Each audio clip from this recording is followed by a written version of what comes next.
ഈജിപ്തിൻ്റെ കോച്ചായിട്ടുള്ള Hasan anti racist symbol കാണിച്ചിട്ട് പോലും referee എന്ത് ചെയ്തില്ല, കളി സ്റ്റോപ്പ് ചെയ്തില്ല. ഇതിൽ നിന്ന് തന്നെ നമുക്ക് ഏറ്റവും ഈസി ആയിട്ട് മനസ്സിലാക്കാൻ പറ്റും എൻറ്റയർ ടൂർണമെൻറ്റും മെസ്സിക്ക് വേണ്ടിയും അർജൻറ്റീനയ്ക്ക് വേണ്ടിയിട്ടും സെറ്റ് ചെയ്ത് കൊടുത്തിരിക്കുകയാണെന്നുള്ളൊരു മീഡിയ നെറേറ്റീവ് ഉണ്ടല്ലോ. സോ അപ്പോൾ അതിനെ പറ്റിയിട്ടാണ് നമ്മൾ സംസാരിക്കാനായിട്ട് പോകുന്നത്. ഇതിൽ കുറച്ച് ഫാക്ച്വൽ ആയിട്ടുള്ള കാര്യങ്ങളും കൂടെ ഉണ്ട്. സോ മുഴുവനായിട്ടും വീഡിയോ കണ്ടു കഴിഞ്ഞ് കഴിഞ്ഞിട്ട് നിങ്ങളുടെ കമൻറ്റ് പരിപാടികൾ തുടങ്ങുക എന്ന് ഓർമ്മിപ്പിക്കുകയാണ്. ആൻഡ് യെസ് ഗൈസ്, അങ്ങനെ നമ്മൾ 8K സബ്സ്ക്രൈബേഴ്സ് ആയിരിക്കുകയാണ് യൂട്യൂബിൽ. I M so happy. അപ്പോൾ നമ്മുടെ കാര്യപരിപാടികൾ നിങ്ങൾക്ക് ഇഷ്ടപ്പെടുകയാണെന്നുണ്ടെങ്കിൽ എന്തായാലും സബ്സ്ക്രൈബ് ചെയ്യണ കാര്യം ഇനിയും മറക്കരുതെന്ന് ഓർമ്മിപ്പിച്ചുകൊണ്ട് നമ്മൾ തുടങ്ങുകയാണ്. So welcome to 8 podcast football club and this is RJ ആറ്റപ്പൻ.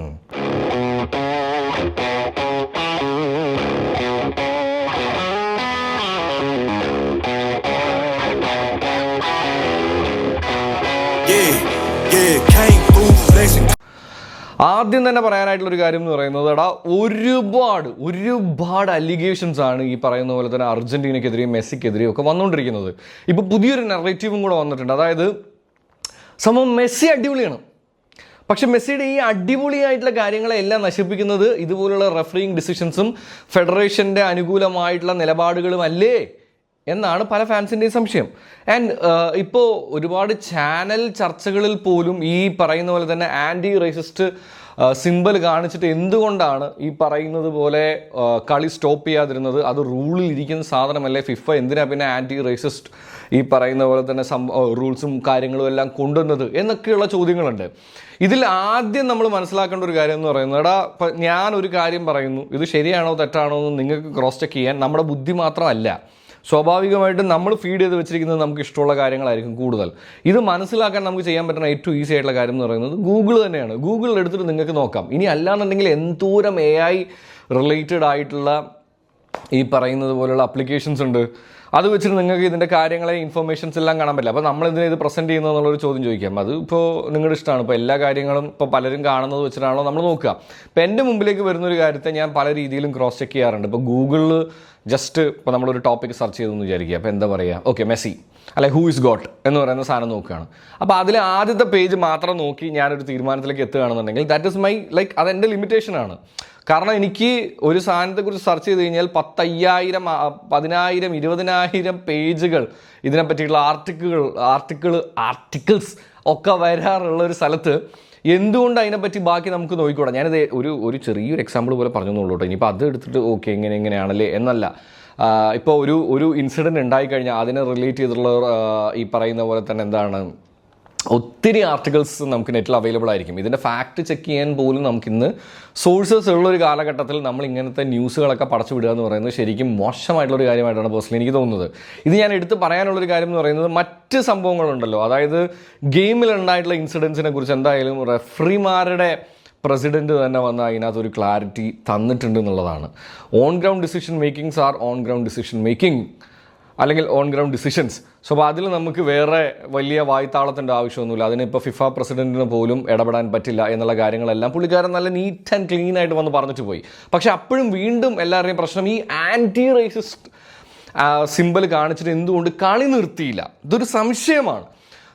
ഇത് ഞാൻ അത് കഴിഞ്ഞ് എടുത്ത് നോക്കിയപ്പോഴും എനിക്ക് ആദ്യം മുതലേ ഇത് വന്നു കഴിയുമ്പോൾ ഉണ്ടായിരുന്ന ഏറ്റവും ആദ്യത്തെ സംശയം, നിങ്ങൾ ആരൊക്കെ പോസ്റ്റ് മാച്ച് പ്രസ് കോൺഫറൻസസ് കാണാറുണ്ട്, എടുത്ത് വായിക്കാറുണ്ടെന്ന് എനിക്കറിയില്ല. ഞാൻ ചെയ്യാറുണ്ട്. അപ്പോൾ അതിനകത്ത് ചില സമയങ്ങളിൽ എന്തുകൊണ്ട് തോറ്റു, എന്തുകൊണ്ട് ജയിക്കാൻ സാധിച്ചു, എന്തുകൊണ്ട് ഒരു പ്ലെയറിനെ ഇറക്കി, എന്തുകൊണ്ട് ആ പ്ലെയറിനെ ഇറക്കിയില്ല, അല്ലെങ്കിൽ മത്സരത്തിൽ തോന്നിയിട്ടുള്ള പല കാര്യങ്ങൾ, ഇതൊക്കെ കോച്ചുമാർ ഇവരെല്ലാം വന്ന് പറയുന്നത് നമുക്ക് കാണാൻ പറ്റും. ഇവിടെയും അതുണ്ടായിട്ടുണ്ട് എന്നുള്ളതാണ്. ഈ പറയുന്ന പോലെ തന്നെ ഈജിപ്തിൻ്റെ കോച്ചായിട്ടുള്ള ഹസൻ വന്നിട്ട് ഒരുപാട് കാര്യങ്ങൾ സംസാരിച്ച് പോയിട്ടുണ്ട്. അതിലൊന്ന് ഗാസയെക്കുറിച്ചും സംസാരിച്ച് പോയിട്ടുണ്ട്. പക്ഷേ ഇവിടെ എവിടെയും റെഫറി ഡിസിഷൻസിനെ കുറിച്ച് കാണാൻ സാധിച്ചു പുള്ളി പറഞ്ഞത്. അതുപോലെ തന്നെ മെസ്സിക്ക് വേണ്ടി അർജൻറ്റീനയ്ക്ക് വേണ്ടി ഈ സാധനങ്ങൾ കാണാൻ സാധിച്ചു. ഈജിപ്തിനെ പൊക്കി പറഞ്ഞുകൊണ്ടുള്ള കുറേ കാര്യങ്ങൾ കാണാൻ സാധിച്ചു. പക്ഷേ ഒരിടത്ത്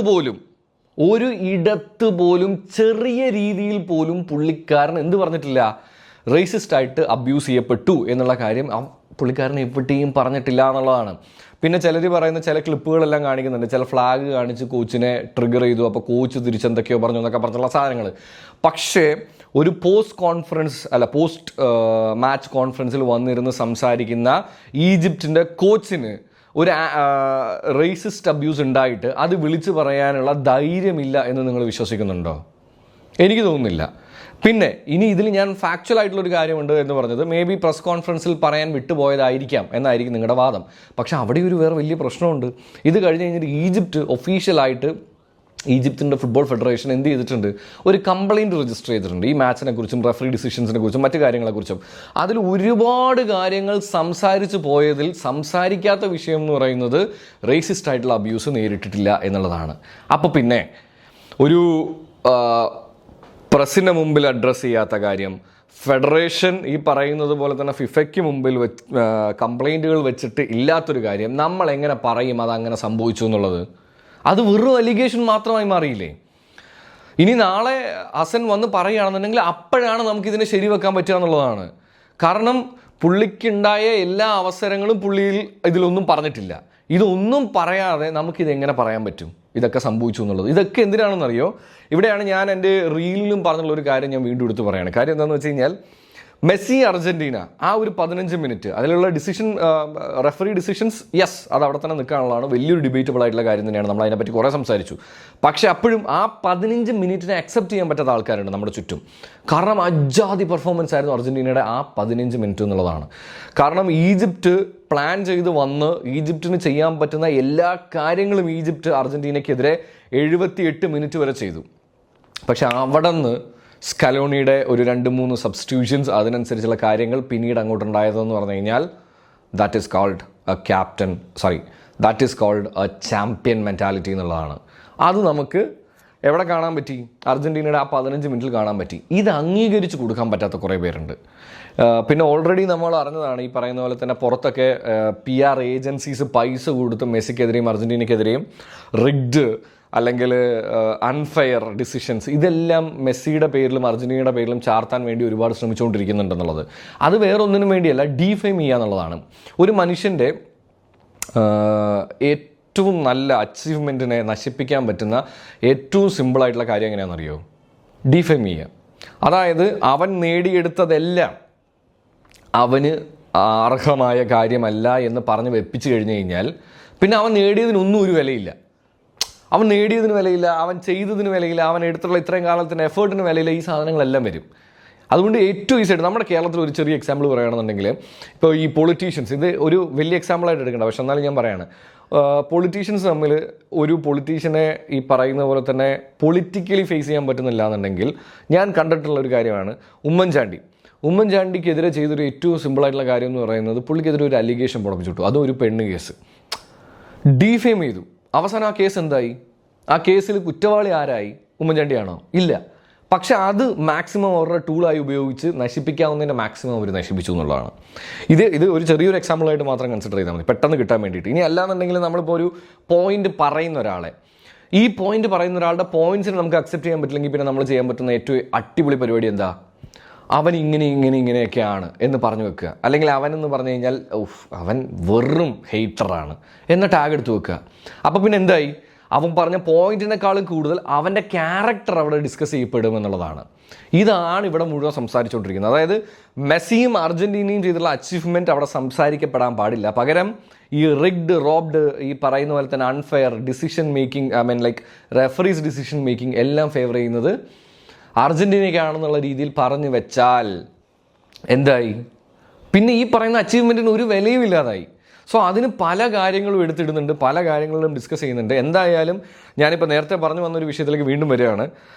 ഈജിപ്തിൻ്റെ കോച്ച് റേസിസ്റ്റ് അബ്യൂസ് നേരിട്ടിട്ടുണ്ടെന്നുണ്ടെങ്കിൽ സ്വാഭാവികമായിട്ടും ആക്ഷൻ ഉണ്ടാവേണ്ടത് തന്നെയാണ്. പക്ഷേ അവിടെ റഫറിയോട് അതായിരിക്കില്ല പുള്ളിക്കാരൻ പറഞ്ഞിട്ടുണ്ടാവുന്നത്. ഈ ആക്ഷൻ പല കാര്യങ്ങൾക്കും ഉപയോഗിക്കാറുണ്ട്. പുള്ളി അത് ഏത് രീതിയിലാണെന്നുള്ളത് പുള്ളിയുടെ സൈഡിൽ നിന്ന് പോലും ഒരു എക്സ്പ്ലനേഷനോ ഒരു കംപ്ലയിൻറ്റോ വരാത്ത സ്ഥിതിക്ക് അതിൽ ഫിഫ എന്ത് സ്റ്റേറ്റ്മെൻറ്റ് പുറത്തു വിടും? ഇപ്പോൾ ഈ പറയുന്ന പോലെ അങ്ങനെ ഒരു സംഭവം ഇല്ല എന്നുള്ളത് തന്നെയല്ലേ പറയാൻ പറ്റുള്ളൂ. എനിക്കും അത് തന്നെയാണ് തോന്നുന്നത്. സോ നിങ്ങളുടെ ഊഹാഭോഗങ്ങളെക്കാളും കൂടുതൽ അപ്പുറത്ത് നിൽക്കുന്ന കുറച്ച് ഫാക്ട്സും കൂടെ അക്സെപ്റ്റ് ചെയ്യാൻ പഠിക്കുക എന്ന് ഓർമ്മിപ്പിച്ചുകൊണ്ട് ചിൽ കുപ്പിച്ചിൽ ആൻഡ് ഓണസ്റ്റ് ആയിട്ട് നിങ്ങളുടെ ഒരു ഒപ്പീനിയൻ പറയണം കേട്ടോ. ആൻഡ് എനിക്കറിയാം ഒരു ഭൂരിപക്ഷം പേര് ഇതിൻ്റെ വീഡിയോയുടെ പകുതി പോലും കാണാതെ ആയിരിക്കും കമൻറ്റ് ചെയ്യാൻ പോകുന്നത്. ഈ പോർഷൻ കാണാൻ പോകുന്നില്ല. എന്നിട്ട് നീ ഇങ്ങനെ വെളുപ്പിക്കാൻ നിൽക്കുന്നു, നീ അങ്ങനെ കറപ്പിക്കാൻ നിൽക്കുന്നു എന്ന് പറഞ്ഞിട്ട് കുറേ സാധനങ്ങളായിട്ട് വരും. പക്ഷേ I literally want to tell you this, കാര്യങ്ങളെ നമുക്ക് മനസ്സിലാക്കാൻ, കാര്യങ്ങളുടെ ഫാക്ട്സ് നമുക്കറിയാൻ ഇന്ന് ഒരുപാട് സോഴ്സസ് ഉണ്ട്. അതൊക്കെ ഒന്ന് തപ്പി നോക്കുക എന്ന് ഓർമ്മിപ്പിക്കുകയാണ്. അപ്പോൾ ചിൽ കുപ്പിച്ചിൽ വീഡിയോ ഇഷ്ടപ്പെട്ടെന്നുണ്ടെങ്കിൽ എന്തായാലും സബ്സ്ക്രൈബ് ചെയ്ത് കൂടെ കൂടുന്ന കാര്യം മറക്കരുതെന്ന് ഓർമ്മിച്ചുകൊണ്ട് ബൈ.